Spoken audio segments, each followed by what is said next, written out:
Hi, Mud, and this is my cheat sheet for Wednesday, November 30th. November 30th. Wow. All right, so housing sales numbers. The headline that you heard repeated all day yesterday is prices were down month over month and year over year, and yes, that was true. Overall sales prices on homes have continued to dip. Now, real estate's local. What I can tell you about our area, we are seeing stability in everything under $400,000 in our area. Even condos now have begun to level off, and sales of condos and townhomes, which have been the weakest over the past 2 years in particular, they're actually starting to sell, and those prices are stabilizing. Everything on the under 150,000 end has pretty much already bottomed in price, except for in very specific situations and neighborhoods. Here's the better news for us, though.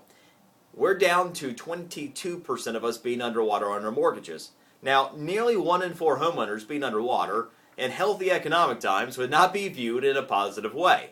However, given that that number has been nearly as high as 40% during the economic downturn, the 22% of us being underwater on our mortgages is the best number we've seen in more than 3 years.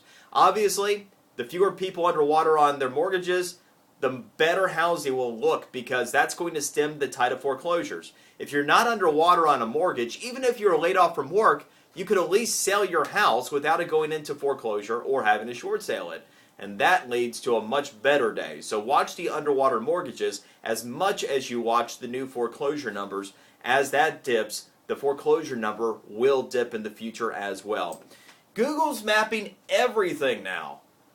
How about inside your house, a store, whatever? It's all there. They're doing floor plans now. I could see the Black Friday people next year. Maybe this will lead people not to pepper spray each other in the Walmart lines.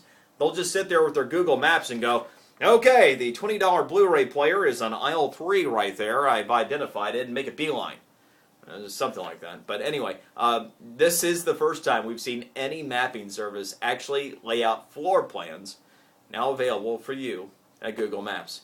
Verizon, they're taking their streaming service to the Xbox 360. They signed a partnership deal with Microsoft yesterday.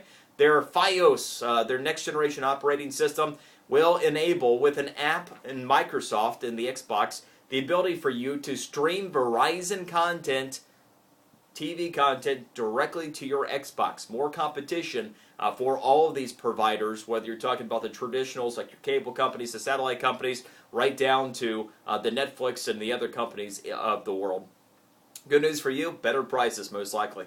FTC, final thing for you today. They have settled with Facebook on privacy matters. The bottom line is, once you agree to privacy, even if Facebook wants to change those privacy settings, you have to opt in.